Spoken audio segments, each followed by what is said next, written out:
Well, here, bank shares jumped today in response to the Chancellor's £100 billion boost to lending, but that was just about the only positive reaction.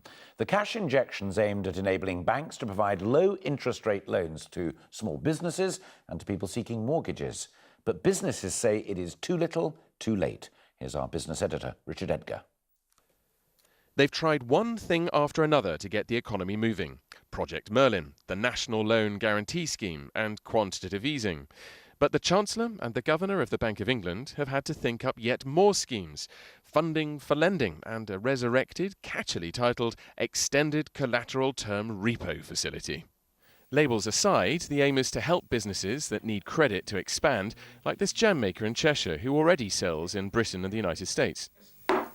We can't grow exponentially, we can't grow to where we need to be in order to survive.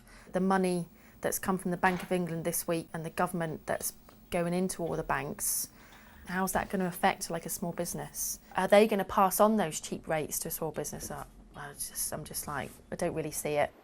The government is rather more confident. The cheap cash being extended to banks in long loans come with conditions attached. Lend or else. We have to have a proper understanding with the banks that if they get cheap money through the Bank of England, that it actually goes to the people who need it. And there has to be an agreement with them to make sure they deliver, having been supported by the Bank of England. So just how is this meant to work? The government backs the Bank of England to make cheap loans available to high street banks, which in turn will be encouraged to lend it on as mortgages and loans to small businesses, allowing them to expand, creating more jobs and stimulating the wider economy. But it's not clear whether the scheme tackles the right problem. Figures out this week showed that not only were fewer companies getting loans, but fewer companies were applying for them in the first place.